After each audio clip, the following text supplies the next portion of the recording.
Ahora traemos una historia de amor a Inversolar. Ya veis que la tarde está completita. Hemos comenzado hablando de apocalipsis, de zombies y ahora es cuando se pone interesante de verdad. Nuestra siguiente protagonista es doctora en matemáticas y profesora titular del Departamento de Matemática Aplicada de la Universidad de Sevilla, miembro del Grupo de Investigación en Matemática Discreta y coautora junto a Alberto Márquez del libro Computational Geometry on Surfaces. Desde 2010 es autora, junto a la ilustradora Raquel García Uldemolins, del blog Mati y sus mateaventuras, galardonado con el premio Bitácoras al mejor blog de educación 2011, el premio 20 blogs al mejor blog en 2012 y el premio Prisma a la mejor web de divulgación científica en 2013. Dicho blog fue el germen del libro Hasta el infinito y más allá. Escribe en Jotdown, Ciencia Explora y Naucas. Era colaboradora del programa Órbita Laica y actualmente es una de las autoras del podcast cultural Los Tres Chanchitos, galardonado con el premio Bitácoras 2016 al mejor podcast. Como divulgadora ha sido galardonada con el premio Coste a la difusión de la ciencia en 2017 y es coautora del libro Las matemáticas vigilan tu salud y autora del relato El infinito del libro Vástagos. Clara Grima nos va a hablar hoy de matemáticas y agricultura, una historia de amor de más de 5.000 años. Clara, muy buenas, bienvenida a este congreso. Hola, ¿qué tal? ¿Cómo estáis? Estoy deseando escucharme después de esta presentación que me has hecho. ¿Qué tal? ¿Cómo estáis? Bueno, todo tuyo, estamos deseando escucharte, así que cuando quieras, creo que además tienes preparada presentación, tienes que compartir pantalla, es tu tiempo y después nos vemos para plantear algunas cuestiones, ¿vale? De acuerdo, pues voy a compartir la pantalla con vuestro permiso, ¿vale? Para ver la presentación. Bueno, pues muchas gracias por la invitación y para mí es un honor estar hablando de matemáticas y agricultura por una razón casi romántica o casi historia, ya que estamos hablando de amor, ¿no?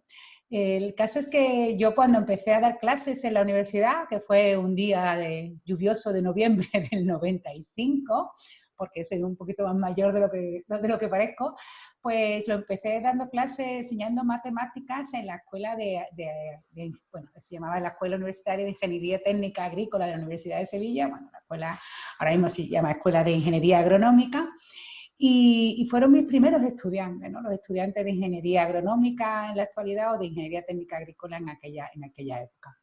Y de hecho me hacía mucha gracia porque los alumnos siempre me preguntaban, o bueno, no todos, ¿no? Pero algunos de los alumnos siempre me hacían esa pregunta, dice, ¿y yo si voy a ser ingeniero agrónomo, para qué quiero las matemáticas, ¿no? ¿Qué tendrán que ver las matemáticas con la agricultura? Y yo decía, pues mira, por culpa de los agricultores y de los ingenieros agrónomos existen las matemáticas, ¿no? Por culpa, evidentemente, entre comillas, ¿no? Digo, porque fueron los egipcios en tiempo de Egipto, los agrimensores, la gente que medía la tierra, los que inventaron o los que empezaron a desarrollar las herramientas geométricas que les servían para calcular el área de las parcelas, ¿no? Porque no, bueno, supongo que lo sabéis y no os lo cuento yo, pero la agricultura en el Antiguo Egipto era alrededor de en las orillas del Nilo para aprovechar el limo que dejaban las crecidas, y claro, mientras que estaba el río bajito muy bien, tenían unas parcelas muy fértiles con mucha producción agrícola, pero ¿qué pasaba? Que cuando subían las crecidas, subía el río, las crecidas del río, perdón, pues aquello se borraban todas las parcelas, luego nadie sabía qué era de quién. Entonces era necesario pues calcular el área para hacer un registro de la propiedad, ¿no? Y ahí nacían los primeros agrimensores y eran los que... Y de hecho hay un papiro, el papiro de Ames, o el papiro más conocido como el papiro de Rin, del siglo XVI, creo, si no me equivoco, antes de Cristo, porque yo soy muy mala para lo de los números, donde hay 87 problemas matemáticos recogidos y muchos de ellos tienen que ver con eso, precisamente con el cálculo del área para hacer un registro de la propiedad. O sea que, bueno, no es exactamente así, pero o sea que hay matemáticas antes de esto, no de geometría, pero sí que podíamos decir, o yo le decía a ellos, por lo menos para convencerlos, que si existía la geometría era por culpa de los ingenieros agrónomos que le habían necesitado para medir parcelas. Y de hecho, cuando los griegos tuvieron que ponerle un nombre a esa área de las matemáticas, a esa parte del conocimiento que se dedicaba a medir áreas, le llamaron geometría, medida de la Tierra. O sea, que el nacimiento de la geometría al menos, no de todas las matemáticas, pero sí de la geometría al menos, está muy ligado a la agricultura. De hecho, una de las cosas que no se sabe, por ejemplo, de los egipcios, que eran unos tíos de verdad, una civilización de verdad bastante inteligente, es si conocían el teorema de Pitágoras, ¿no? Pero sí que se sabe que, bueno, no sé si conocían la relación entre la suma de los cuadrados de los catetos y el cuadrado de la hipotenusa, perdón, pero sí que sabían manejar el triángulo pitagórico de lados 3, 4 y 5, ¿no? Un triángulo de 3, 4 y 5, pues es un triángulo pitagórico porque 3 al cuadrado más 4 al cuadrado es 5 al cuadrado, que es la hipotenusa, y lo usaban ese triángulo pitagórico, ya digo que no se sabe con certeza que conocían el teorema de Pitágoras, parece que no, pero bueno, usando una cuerda con 13 nudos, y ahora los nudos iban separados todos a la misma distancia, estaban distribuidos uniformemente en aquella cuerda, untaban los dos picos de la cuerda y lo ponían como aparece en la diapositiva, ¿no? Formando un triángulo de 3, 4 y 5, ¿y eso para qué lo hacían? Pues porque sabían que el ángulo que formaban los dos lados cortitos formaban un ángulo recto, y eso les servía para dibujar ángulos rectos.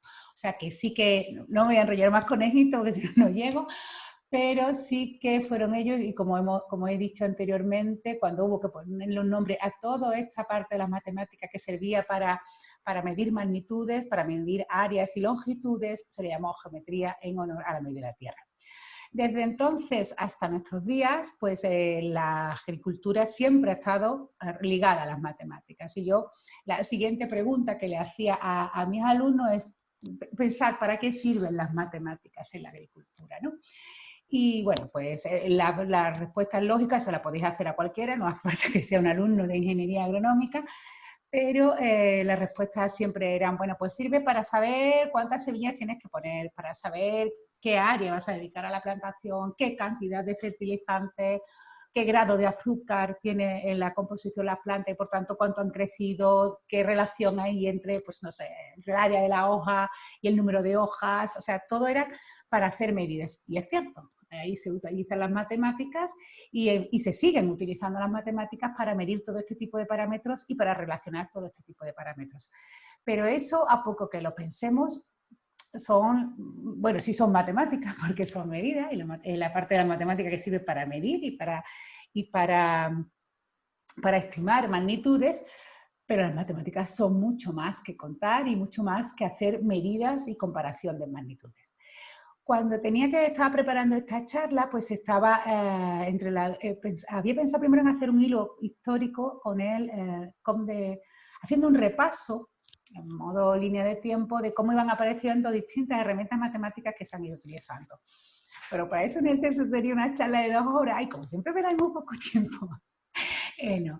Lo que he decidido es un poco agruparlo más por temas. Entonces voy a hacer una visión. ¿Qué han hecho desde entonces, en plan la vida de Brian, ¿no? ¿Y qué han hecho las matemáticas por nosotros, ¿no? ¿Qué han hecho las matemáticas por la agricultura después de los griegos? De los griegos, desde el tiempo de los egipcios y hasta nuestros días. Bueno, pues lo que he hecho, ya digo, en vez de hacerlo como una línea de tiempo, es agruparlo un poco en un grupo de 3 problemas, ¿no? Ya que a la gente le gusta tanto agrupar, pues a mí también. Bueno, de hecho, la clasificación en conjuntos es una de las tareas más importantes, o una tarea muy importante dentro de las matemáticas también, clasificar objetos.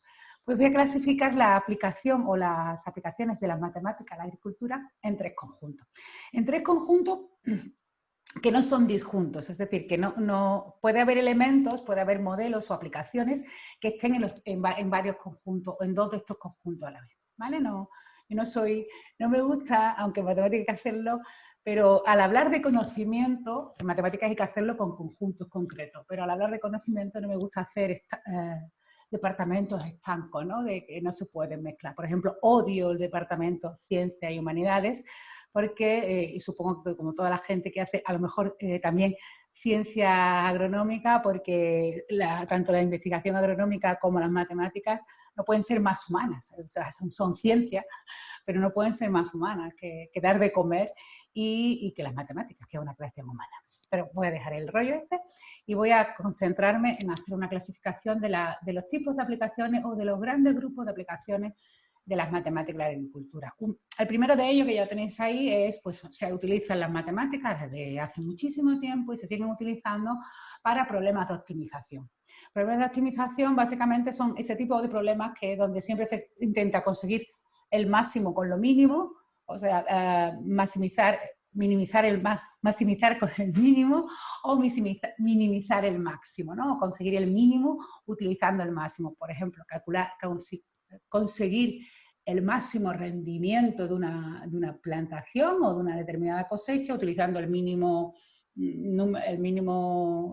cantidad de fertilizantes, o al revés, conseguir la mínima cantidad de plagas o de posibles enfermedades utilizando sacando el máximo rendimiento, ¿no? Todos los problemas estos de obtener el máximo, obtener el mínimo, con el máximo, con el mínimo, son los que se llaman problemas de optimización, y eso evidentemente se hace con muchísimas matemáticas. Otro gran grupo que yo creo que es el que todo el mundo se le puede venir a la cabeza, a pocos que piense, pues tiene que ver con la estadística, el diseño de experimentos y el análisis de resultados. Es gracias a problemas estadísticos, o más que a problemas estadísticos, como he puesto en la diapositiva, métodos estadísticos, ¿no? Tanto de descripción de datos, de agrupación de datos y de inferencia a partir de esos datos, de datos que he obtenido para sacar conclusiones sobre la producción con la que estoy trabajando. Y luego he puesto hay un grupo de los modelos matemáticos, que es a lo mejor no mi favorito, la verdad es que a mí me gusta todo lo que se hace con matemáticas, pero donde se englobaría ese tipo de aplicaciones que lo que tratan es eso, de hacer un modelo matemático. Un modelo matemático no trata más que de describir, o es la descripción, ¿no? o la construcción de una situación real, de una cierta, pues en este caso de un cultivo en condiciones ideales, y se intenta describir, ya digo, el funcionamiento ideal de ese sistema, de un cultivo en este caso, y de su progreso, de su avance, pues utilizando ecuaciones matemáticas, lógicamente, y que tienen en cuenta las distintas variables que intervienen y que luego te pueden dar distintos resultados, ¿no? Eso yo creo que todos, por ejemplo, sabemos que ahora hay muchos modelos matemáticos, bueno, se utilizan modelos matemáticos para predecir la pandemia de COVID, ¿no? Pues del mismo sentido, ecuaciones diferenciales, pues en el mismo sentido también hay modelos matemáticos que tratan de eso, de hacer no solo como los modelos estadísticos de coger datos y analizarlos, sino de tratar de crear un modelo que nos ayude a predecir sin tener que hacer los experimentos, sino simplemente estudiando las características del sistema. ¿Vale? Dentro de los problemas de optimización, pues ¿qué tipo de problemas de optimización? Ya había dicho alguno, pues problemas de optimización del transporte, pues depende, o sea, cuando uno tiene un cultivo, una cosecha, se trata también luego tiene que hacer el reparto de la logística, y ahí las matemáticas tienen mucho que decir en cuanto al transporte, a la hora de optimizar, pues que sea lo más rápido posible, porque los productos son perecederos, que sea lo más económico y también lo más ecológico posible, ¿no? Para todo ser respetuoso con el medio ambiente. El problema de distribución de tierras, cómo distribuir de forma óptima las parcelas, pues atendiendo al objetivo que sea, ¿no? Que muchas veces pues, es económico, de sacar más rendimiento, o es ecológico con la humanidad, ¿no? En el sentido de, pues bueno, pues a lo mejor de obtener menos dinero, pero sin más alimento que llegue a más gente, ¿no? Pueda solventar en alguna medida la pobreza mundial. Y luego, bueno, pues también se utilizan problemas de optimización, pues si tienes un determinado, pues no sé cómo se dice, a ver, un determinado grupo de maquinarias agrícolas, pues en hacer las tareas, en optimizar el tiempo de utilización o la forma de utilización de esa maquinaria para restabilizar la inversión que has hecho en ella. Hay un montón de problemas de optimización. De estos, los que hayan estudiado problemas de optimización, ya sean para ingeniería agrícola, agronómica o cualquier área, pues saben que eso se hace con mucha álgebra o con mucho cálculo, ¿no? Y también pues que hay métodos clásicos como la programación lineal, el método de simples, que no voy a explicar, pero hay otros métodos que son menos conocidos y que también sirven para la optimización. Y os voy a contar uno muy rapidito, porque yo creo que no se conoce tanto y también porque pone de manifiesto una cosa que quiero luego volver a incidir, es que muchas veces sabemos plantear los métodos, pero los modelos matemáticos, pero no sabemos resolverlos. O sea, no todo lo que planteamos los matemáticos sabemos resolverlo.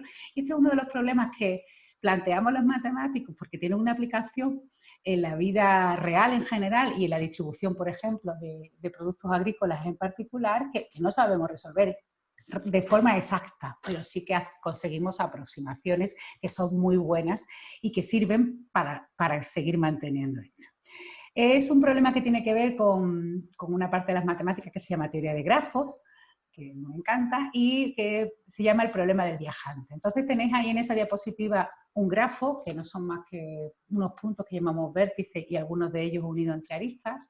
Podéis pensar que el punto rojo es pues, el centro desde donde salen los productos agrícolas y que los puntos amarillos pues, son donde tienen que llegar esos productos agrícolas y que las líneas representan pues, las vías de comunicación, las carreteras. Entonces, uno del problema del viajante consiste en encontrar la ruta óptima, en diseñar la ruta de reparto óptima para que desde ese punto rojo podamos llegar a todos los amarillos en el menor tiempo posible. Cada una de esas aristas, cada una de esas rayitas tendrá un número de kilómetros y se tardará un determinado tiempo. No he puesto demasiados detalles porque solo quería plantear el problema. Es un problema que yo creo que se entiende que hay que hacer, que desde el punto de vista logística y sobre todo son productos perecederos, conviene hacerlo lo más rápido posible.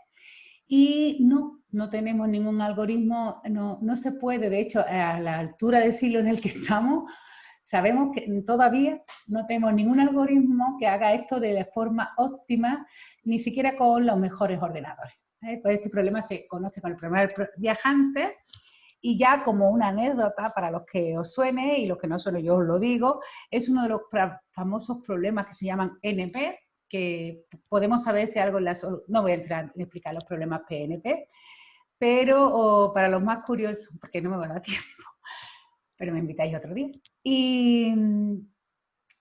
Y de hecho que son problemas tan importantes como el problema del viajante, que hay incluso una película, esta que veis aquí, que el título es Traveling Salesman, el problema del viajante, porque si en algún momento alguien encontrara una solución óptima para todos los problemas del viajante, pues el mundo estaría en peligro. Y esa película, y lo digo en serio, porque la criptografía mundial, tal como la conocemos hoy en día, haría puff y saltaría por los aires, y algunas cabezas nucleares quedarían en manos de algún hacker. Bueno, no voy a entrar en eso, no voy a destripar la película, pero es un problema que tiene una película y que sale hasta Los Simpsons, ¿no? Como veis en esa diapositiva de ahí que tienen a Homer Simpson, en una de sus pesadillas, pues aparecen este tipo de problemas que los matemáticos no saben, ni los matemáticos ni los informáticos sabemos resolver. Y uno de ellos podría tener que ver con la distribución de alimentos de forma óptima, el problema del viajante. En cuanto a la distribución de tierras, también se pueden utilizar otras herramientas que no son tan utilizadas en general. De hecho, cuando nosotros se lo contábamos a alumnos en ingeniería agronómica, pues solo nos quedamos con la programación lineal o con optimización a partir de derivadas, que seguro que os suena a los que lo habéis estudiado. Pero una forma también de optimizar es una herramienta geométrica que se llama los diagramas de Voronoi. Entonces, podemos pensar, por ejemplo, que esos puntitos de ahí pues, son, no sé, se ha utilizado ¿cómo se dice? En vigilancia de bosques, ¿no? En vigilancia forestal, que esos puntos de ahí son determinados puntos de control de incendios de bosques, y lo que hace esa región de Voronoi que aparece ahí, esos polígonos de colores que aparecen ahí, es asignarle a cada torre de control la zona de influencia, la zona que está más cerca de ella que de ningún otro. Pero también se han utilizado estos diagramas de Voronoi por las líneas que separan los polígonos, es decir, cada celda de color sería la zona de influencia del puesto de vigilancia de incendios o de cría de pájaros o de lo que quiera que estemos vigilando, pero también se han utilizado, repito, porque por las líneas que separan los distintos polígonos es por donde deberíamos, por ejemplo, caminar un robot, que si los puntos que tenemos ahí son obstáculos que no queremos que toquen dentro de una vigilancia de cultivos o del ecosistema protegido, cualquiera que sea, ¿vale? No me voy a parar más en esto, pero son herramientas que se están utilizando también en agronomía, con aplicaciones en agronomía y que son menos conocidas.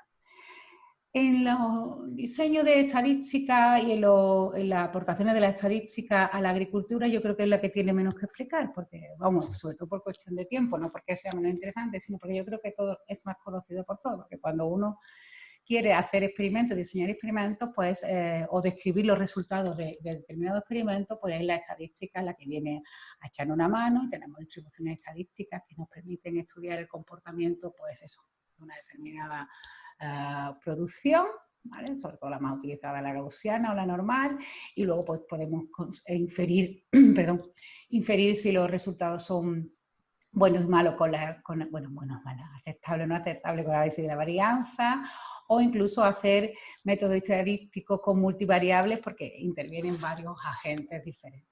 Yo creo que todo el mundo tiene más o menos claro, y además no solo sirve para los cultivos, sino para, bueno, ahora nos hemos hinchado de estudiar estadística, de hablar de estadísticas y con las elecciones norteamericanas, y estamos todo el día hablando de estadística, pues a lo mejor de la pandemia de COVID. Creo que todo el mundo entiende la importancia de la estadística y la cantidad de aplicaciones que tiene, aunque no todo el mundo utiliza muy bien los resultados, sobre todo, que me perdone si hay algún periodista científico, bueno, los periodistas científicos sí, algunos periodistas para sacar conclusiones. Así que en esta parte que hay miles de trabajos, de hecho cuando me estaba preparando esta charla me lo he pasado súper bien, porque he encontrado un montón de trabajos relacionados con la agronomía que no conocía, porque no son mi área de investigación y que son maravillosos, pero no me voy a parar más en ello. Y en en el último saco, que es el más grande, en el de los modelos matemáticos, pues también se han utilizado modelos matemáticos, ya he dicho, que sirven para describir situaciones ideales, con unas ecuaciones y sin necesidad de hacer los experimentos, por eso es más barato. Y estos pues a la vez se podrían separar en dentro de ese conjunto, pues en otros dos conjuntos, que hay modelos matemáticos que son empíricos, donde las constantes o los parámetros que se utilizan pues vienen del experimento, ¿no? De los datos que conocemos. Pues, por ejemplo, cuando usamos modelos matemáticos para la COVID, pues el número de reproducción básico que utilizamos lo obtenemos a partir de datos que ya tenemos sobre gente que ha enfermado. Pero hay otros modelos, que son de los causales o mecanicistas, que no utilizan datos, que parten simplemente utilizan leyes o datos, parámetros que obtienen a partir de leyes biológicas, leyes químicas, leyes físicas, y tratan de modelar qué va a ocurrir sin necesidad de hacer experimentos o de tener datos experimentales. Bueno, hay modelos de todo tipo, pues en todos estos modelos hay modelos que utilizan métodos de optimización, de los que ya hemos hablado, hay modelos que utilizan estadística, y los modelos a lo mejor así que de crecimiento, pues tanto de la producción agrícola como de la extensión de una plaga, pues tienen muchas veces aparecen, como lo que se trata es de medir es el crecimiento o decrecimiento de alguna de las variables, pues aparece lógicamente muchas veces el concepto de derivada, que como todos nos acordamos, sirve para medir la variación de una magnitud. Como nos acordamos que la derivada de la velocidad es la aceleración, y que si esa derivada es positiva significa que la velocidad ha crecido, y si esa derivada es negativa, o sea, la aceleración es negativa, esa velocidad ha bajado, ¿no? Pues es un poco utilizando derivadas como se modelan los procesos naturales dentro del campo, ¿no? Lo que pasa es que muchas veces, pues si la aceleración es la derivada solo respecto de una variable, que es el tiempo, pues cuando estamos trabajando con procesos más sofisticados como puede ser un cultivo, pues hay distintas variables y se utilizan en modelos en derivadas parciales. Las derivadas parciales, para alguien que nunca haya oído hablar con ellas, que son una de las cosas más bonitas del mundo, yo siempre, cuando alguien no ha estudiado derivadas parciales, que no tiene por qué haber estudiado todo el mundo derivadas parciales, pues yo las llamo las derivadas de los abuelos, ¿no? Porque cuando tú vas a ver a tu abuelo o a tu abuela, pues siempre te decía, estás más alto, estás más gordito, tienes el pelo más corto, ¿no? Pues te iba midiendo las derivadas parciales, ¿no? Primero te medía cuánto habías crecido, cómo habías cambiado de longitud, luego cuánto habías cambiado de volumen, luego cómo había cambiado tu pelo, ¿no? Pues haciendo esas derivadas de los abuelos, esas derivadas parciales, manejándolas bien, pues se obtienen los modelos que dan crecimiento y extensión de plaga. Y muchas veces no sabemos resolverlo. O sea, no sabemos resolver aunque las ecuaciones estemos seguros de que modelan los procesos, muchas veces no sabemos resolverlas. Sabemos, por ejemplo, las ecuaciones las leyes, las ecuaciones que rigen el clima, pero no sabemos resolverlas, son las ecuaciones de Navier-Stokes. Entonces, ¿cómo hacemos predicciones de clima? Pues como las hacemos es repitiendo o haciendo experimentos, ¿no? Modelaciones numéricas. Repetimos muchas veces con los mismos datos de inicio, con las mismas condiciones climáticas, lo metemos en las ecuaciones y sacamos pues 100 resultados, y si de esas 100 veces 60 sale que llueve, pues decimos va a llover con el 60% de probabilidad, ¿no? Eso también lo hacemos con los modelos de previsión de crecimiento en los cultivos, ¿no? O sea, muchas veces, si no sabemos resolver la ecuación, lo que hacemos es hacer simulaciones numéricas. Voy a seguir adelante.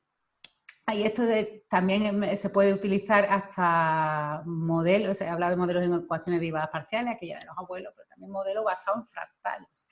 No sé si alguien ha oído hablar de los fractales, pero el concepto fractal lo intuyó Mandelbrot cuando intentó medir la costa de Londres, y como veis en ese mapa, pues dependiendo de si tú coges una regla más grande o más pequeña, una unidad de medida más grande o más pequeña, pues la costa de Londres medía más o menos. Cuanto más pequeña era la longitud, mejor te ajustabas a la costa de Londres y mejor podías medir su longitud, con lo cual cada vez, cuanto más pequeña era la unidad de longitud, más larga era la costa de Londres, de Gran Bretaña. Estoy diciendo Londres todo el rato. Y uno podría pensar, bueno, pues si cada vez más pequeña, pues sería infinito, ¿no? Bueno, pues de ahí sale el concepto de fractal, de medir cosas que no son rectas, que no son exactamente rectas y que dependiendo de la curva de la unidad de medida puede ser una cosa y otra. Y ese tipo de modelos de análisis fractal también se ha utilizado pues, en modelos matemáticos en grafología para estudiar la estructura del suelo y para clasificar las distintas partículas que hay en el suelo, puesto que la clasificación de las partículas que están en el suelo pues van de partículas muy pequeñitas a partículas muy grandes. Que es este tipo de análisis multifractal que se utiliza para el suelo, pues el que se utiliza, por ejemplo, también en la Universidad de Córdoba para concluir que el jamón cortado a cuchillo está más bueno que el jamón cortado a máquina, bueno, que conserva sus propiedades. Eso es, digamos, no sé cuánto, cómo voy, la verdad es que no estoy contando el tiempo, pero voy a intentar a lo que iba, o al presente y al futuro.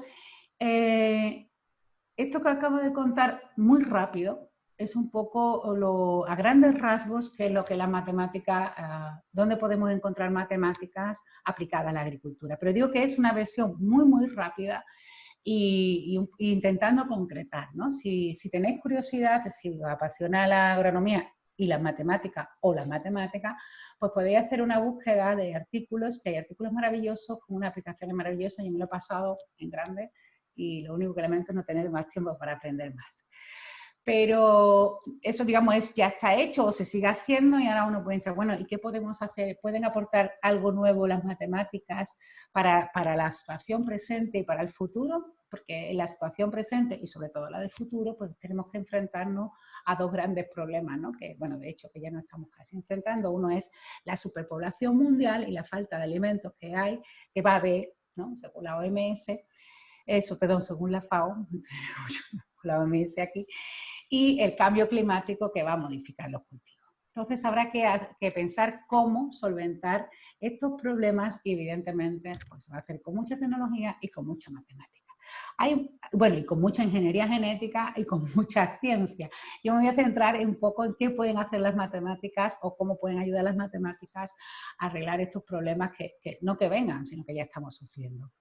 Si hacéis un poco de revisión, pues hay empresas, por ejemplo esta, que creo que además está en Almería, Growing Data, que lo que hace es propone el uso de Big Data, de análisis, de ingeniería de datos, de muchísimos datos, pues para que no se pierda alimentos. ¿En qué sentido? En estudiar con análisis de datos, saber predecir cuánto se va a producir en cada país y cuánto se va a exportar o importar.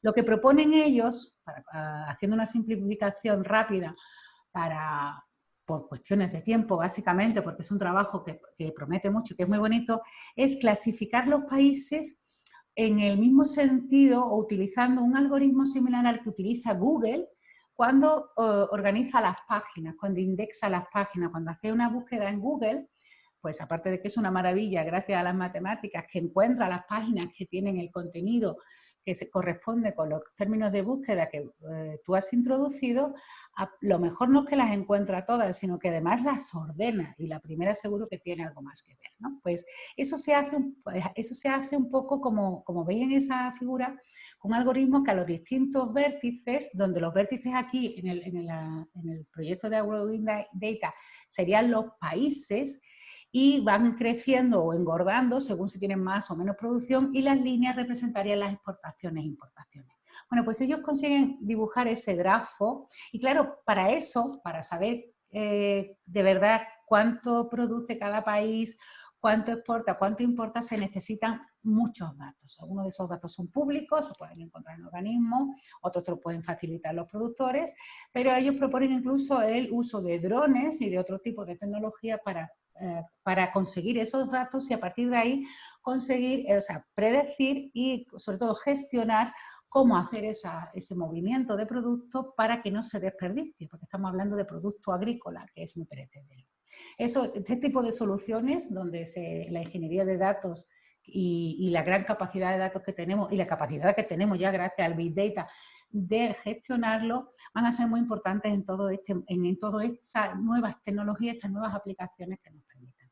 Pero sin duda, si estamos hablando de producir más comida y de que ahí fuera el clima va a ir cambiando, pues posiblemente una de las soluciones, no sé si la mejor, pero una de las soluciones que nos van a salvar la vida van a ser los invernaderos, porque son sistemas sistemas de producción donde podemos controlar el clima y no dependemos de las injerencias del cambio climático. Bueno, vamos a necesitar agua, eso sí, y donde podemos controlar la cantidad de alimentos cada vez de una forma más eficiente y más segura, ¿no? Con más controles de calidad. ¿Qué pueden hacer las matemáticas dentro de un invernadero? Lo que queráis. De momento, si queréis, pues son las matemáticas las que se han utilizado ya para hacer las cúpulas geodésicas, que son un tipo de construcciones. Estas que tenéis aquí es el climatrón que está en el Jardín Botánico de Missouri, allí en todo medio de Missouri, gracias a esta cúpula geodésica, que es una construcción, bueno, de ingeniería, pero basada en las geodésicas, que son puras matemáticas, pues podemos tener invernaderos pues, sin rincones, donde el aire fluye mejor, porque no hay rincones ni pilares, donde se maximiza el volumen que hay bajo el invernadero, ocupando menor área de tierra, porque la geodésica es la que maximiza ese volumen, se concentra la luz, se concentra el calor, o sea que sí que las matemáticas, ya desde que empiezas a construir el invernadero, te pueden ayudar a construirlo de forma más eficiente. Pero una vez que el invernadero está construido, también se pueden seguir utilizando matemáticas, más allá de las que hemos dicho, pues de modelos de crecimiento, de estadística para los experimentos o de optimización de recursos dentro del invernadero. Y de lo que se está intentando ahora, o de lo que parece que se está intentando, es llegar a conseguir que sean invernaderos autónomos, sobre todo en el control del clima. Porque los invernaderos, el control del clima dentro de un invernadero, pues se hace un poco también por intuición actualmente, pero también tiene que ver con el clima que hay fuera. Entonces, los proyectos así que yo he encontrado, que se me parece súper interesante, es tratar de hacer invernaderos que ellos controlen de manera autónoma sin nadie al mando, como los coches autónomos, como inteligencias artificiales, la climatización del invernadero. Si conseguimos que la climatización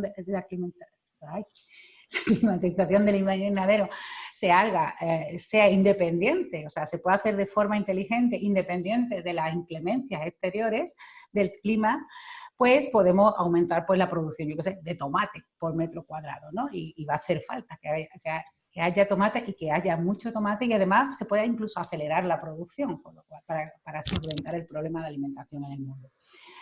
¿Cómo se están intentando, bueno, y ya se están implantando estos invernaderos autónomos? Pues básicamente se trata de recoger datos, muchos datos.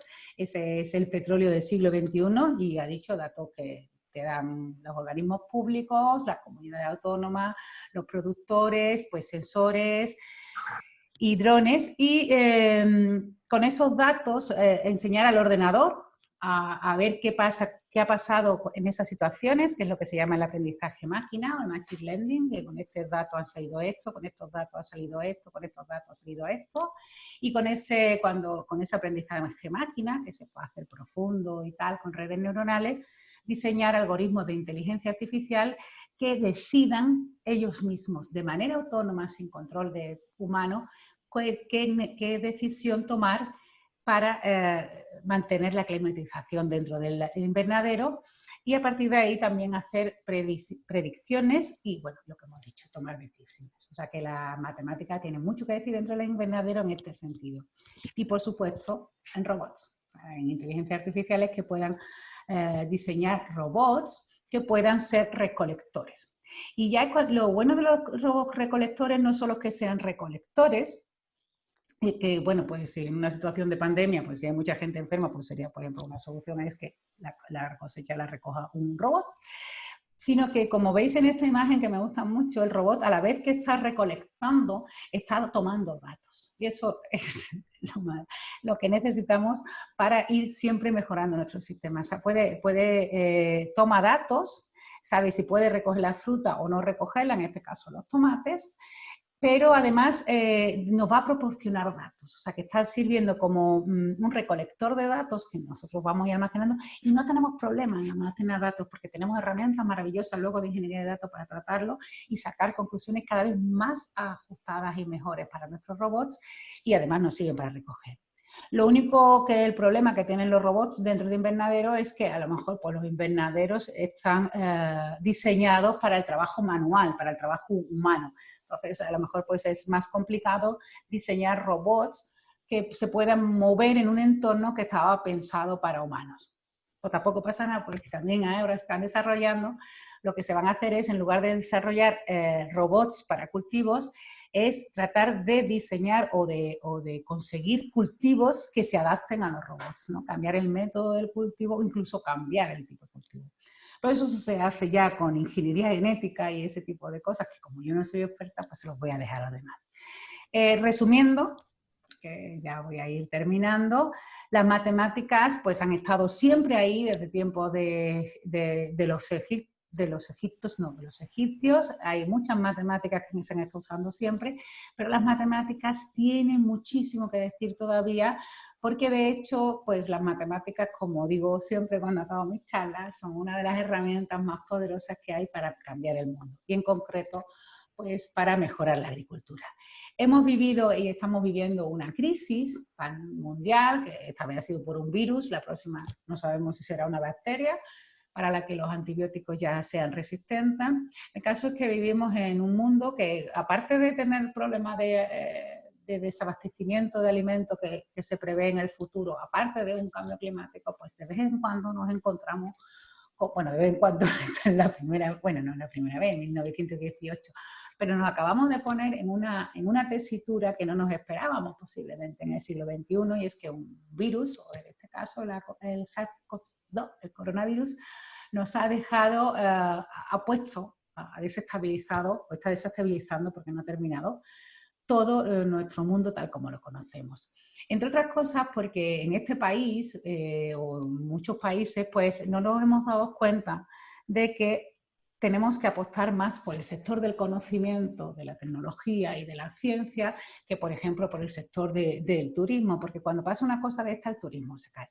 Sin embargo, el sector primario, que es el sector de la alimentación, y el sector tecnológico, no solo no han caído, sino que han subido durante esta crisis mundial. Entonces, mi consejo es estudiar mucha matemática, apostar mucho por el conocimiento en el futuro, porque el conocimiento, la ciencia y la tecnología en un país es la riqueza más robusta de un país. Y sobre todo si se dedica a la alimentación, porque lo que sí seguro que vamos a tener que seguir haciendo es comer, seguir comiendo. Entonces la ciencia y la tecnología con la agricultura, creo que son, ahora que estamos hablando tanto de vacunas y de medicina, creo que el uso de la ciencia y la tecnología sobre la agricultura, sobre cultivos controlados y sobre producir alimentos es la mejor medicina que tenemos que hubiéramos tenido para ahora, pero que seguro que vamos a tener para un futuro. Y ahora sí, muchas gracias. Clara, pues gracias a ti. Me encantan esas dos afirmaciones finales. Te voy a pedir que dejes de compartir pantalla para que podamos verte, y así nos podemos ver. Yo tenía un montón de preguntas, pero vamos fatal de tiempo, nos espera todavía la siguiente conversación. Vamos a tener más ocasiones de vernos, yo estoy seguro, de charlar. Además, tenemos pendiente que vengas a Almería, ¿no? Cuando pase todo esto, cuando podamos vernos, viajar, tocarnos, ¿verdad? Y muchísimas gracias, Clara, de verdad, por tu charla, por tu conversación hoy dentro de este congreso. Las matemáticas son fundamentales en todos los aspectos de la vida y ya hemos visto que la agricultura también ha sido fundamental para que hoy las matemáticas formen parte de nuestra vida y sean, como tú decías, el petróleo de este momento. Muchísimas gracias. Nada, gracias a vosotros. Hasta la próxima.